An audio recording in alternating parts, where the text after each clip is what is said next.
Hi guys, happy Friday, happy New Year's. Thanks for joining us. We are the show for the adventurous wine drinker, Anu and Igor with Vine Discovery Wine Merchant. This is our first show of 2021, so Yes. we're still here. I hope everyone had a spectacular New Year's. You know, Yes. so Happy here's New Year, yeah. everyone. And we're gonna start out with a sparkling wine. All Uh, right. uh, So we had this yesterday ourselves for New Year's, yes. but it's still pretty bubbly. You've got a very good bottle stopper for sparkling, so it's good. Yeah. So it's Colette Navazos, 2013. Uh, um, this is what extra brut Yes, classic Panetti's sparkling wine. right. So And so a cava, this is from Spain, right? All cavas are from Spain. That's yes, the. Cava is a style of a sparkling wine. Uh huh. Um, Majority come from the Penedès region, which is about 30 miles outside of Barcelona, on the Right. northeast corner of Spain. Okay. So Cava is it's a style. It's not like a region. Right. Where Champagne. Champagne is a region. Yeah, Right. yeah. Cava could be made in the Rioja. It could be made in Valencia, Uh huh. but 98% of them are made in Penedès, which is right outside of Barcelona. Okay. So, Okay. Cool. it's Catalan. That's the region of Spain. Sparkling wine, and it literally means underground cellar. In Catalan, right? Yes, in I didn't Catalan. know that. Yes. Cava means underground cellar. That's Yes, cool. yes. So typically it's produced from three grapes: Macabeo, Zarella, and the last one, Parellada. Wow. That's the three. Indigenous grapes. To the area, I know Zarello and Parellada, I think, are indigenous. Macabeo, I think it's throughout. Rioja makes white wines out of Macabeo grape too. The Viura, it's Okay. the same grape. Okay. So Macabeo is actually the French of the grape. Okay. Yeah, so that's typically it's made from those grapes. And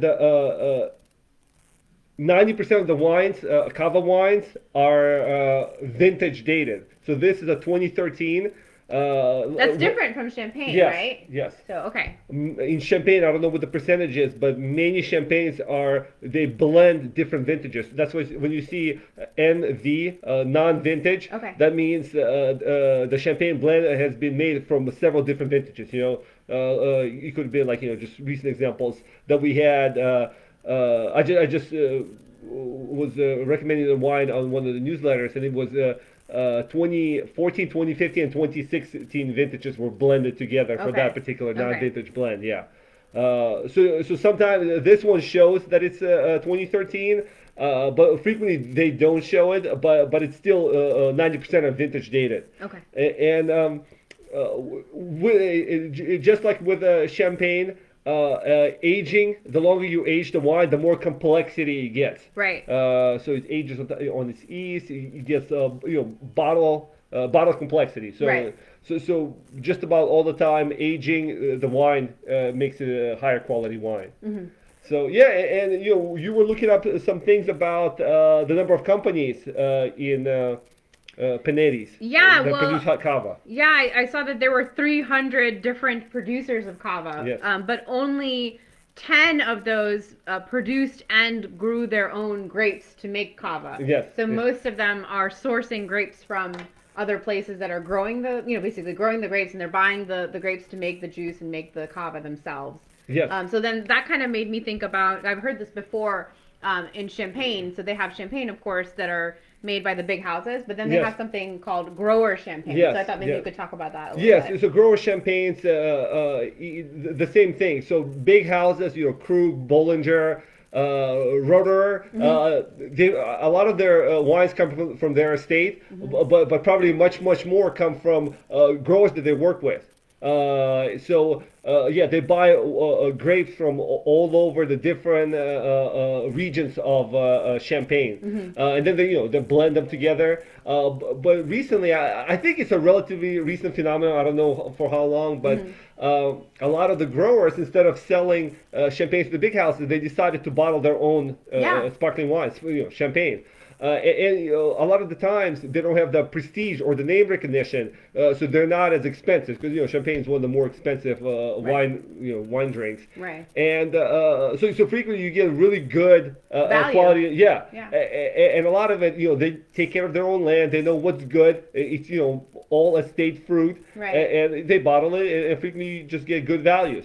So that's I think the correlation here is that you have 300 producers that make kava, Right. but only 10 grow and make it together. So 290 of them they buy grapes. They don't know where the grapes come from, Yeah. the quality of the grapes, and frequently the big houses. The ones you see when you see kava that's sold for like $10, Right. which is kind A of lot of kava. yeah, Yeah. yeah. There's a That's lot the of cheap kava reputation in for the yeah. market. Yeah.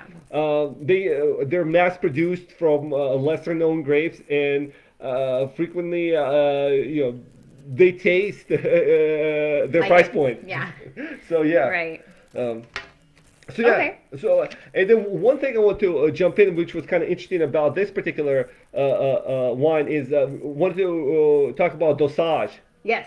So dosage is the final addition that comes when you top of distilled wine when it goes into the second fermentation Right. when the bubbles are actually formed.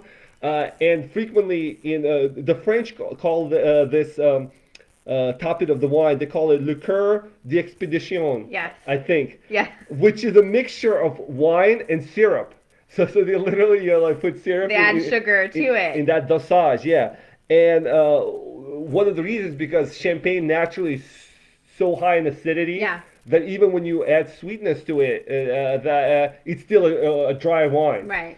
And there, so there's different levels. You've probably seen on the bottles Yes. things like Brut. brut, Extra brut. extra brut, Yeah. sec, demi-sec, no dosage. Right. So that basically there's levels. That's how much residual sugar is in the wine, and it's grams per liter. Right. So anything 3 grams or below is basically no dosage. Zero, brut zero, zero dosage. Then brut kind of starts from 12 and it goes down from there. Yeah. So brut, extra brut, zero dosage. Right. And anything above it, it's kind of considered already on the sweeter set. So there's dry, demi sec, extra dry, and then there's dew, the sweet ones, where I have up to 50 grams per liter of that dosage, that Yeah. sweetness. Yeah. So that's how you make the sweet sparkling wines. So it's that dosage level. So this is an extra brut. So technically, it's about 6 or less grams. So it's bone dry. And it tastes bone dry Right. when we tasted it. But it's not the driest. There's the zero dosage is the driest. Zero dosage, the Okay. driest, yeah. So dosage, we kind of explained the champagne method, but in Cava they use the similar method. They add sweetener plus yeast. That's kind of the way they top off the product before it goes into that Right. second fermentation where the bubbles form. Right. So yeah, and so I think that's a pretty kind of cool overview about dosage, right? That's kind of what you had. You had them outlined, right? The different dosage levels. Yeah, but you basically went over them, so we can skip that part, I think. Okay, so Yeah. let's pour this again. Yeah, and this is actually you were telling me. So we just talked about dosage. This is interesting because the dosage used for this cava is unique, right? It's unique. Colette Novazos. So Colette is a cava producer in Penedis. Equipa Novazos, they're already a legendary sherry producers. Yes. I think they've been making a sherry for maybe 15 years or so. I do love their sherries. Yeah. So they what they specialize is botas, which is single cask sherries. Whether it's the Finos Manzanillas on the dry side, Amontillados on the semi-sweet side, or the dessert wines like Pedro Jimenez. So they make these single barrel. They look for the best barrels that are in sherry, and they literally bottle the wine from a single barrel and they name it. Right. Like we have, for example, Pedro Jimenez 76.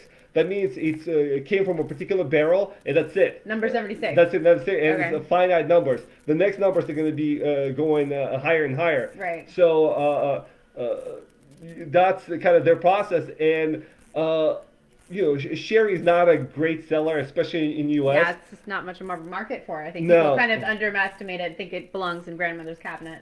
but we sell a Yes. couple of them. People from all over the U.S. order them, Yeah. and Jancis, so Jancis is one of the few critics that routinely judges just about every barrel that bota, Mm-hmm. and the scores are like 18, 19, and there's even 20 point. I mean, I haven't seen any producer. Yeah. We're talking about first growth Bordeaux or some of the Grand Cru Burgundies. Yes. I mean, maybe the top Riesling producers get high scores like these guys, Right. which Yeah. is it's almost hilarious how spectacular producers like this are hard to sell. Yeah, yeah, it is. Well, when I Yeah. have one of our regulars, Jack, he's quite an adventurous wine Yes, drinker, yes. and he's explored Riesling with us. He likes to find new things, and he asked me, well, what new thing should I try? And I was like, sherry. You have to try it, get into sherry. So that's if you want to be in a little bit of an explorer, try something new. Yeah. I always recommend people to try sherry anew with like a new mindset. So. Yeah, it's definitely one of the great drinks I think of the wine world, and I think it's just so different and unique. And I think it's got a bad reputation. A reputation really follows you. Yeah. It even follows Riesling, because a lot of people are associated with like the English grandmas drinking syrupy sherries. So Yeah. that's what Or when you're everybody. sick, you have some, right? Yeah, I mean, the delicacy of these wines are really spectacular. Right. So that's a little background. So you have a great cava producer and great sherry producers. One of the things that attracted Equipa Navazos, the sherry producers, to this project is because they saw the similarities between champagne and between sherry. Both champagne and sherry for an extended period of time, Right. and both of them are both products are very famous because they both grow on chalky white soils. Right. Both Champagne and Jerez. Yes. Those are like that's one of the specialties of both regions. Right. So this wine, so they wanted to make a sparkling sherry. So this wine, I think it's still a work in progress. And I actually read that apparently it's already bottled, but it hasn't been released to the marketplace Okay. yet. Yeah, so I haven't seen it. I haven't seen any reviews on that. So this is a sparkling wine from Penedis, from Cava.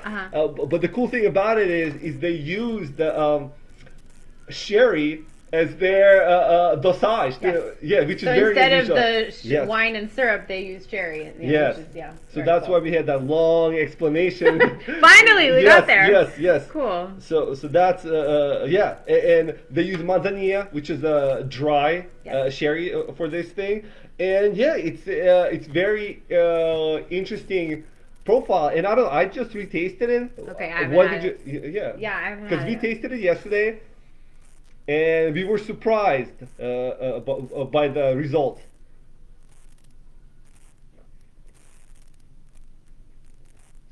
Well, I like it a little bit better than yesterday, Yes. to be honest. Yes.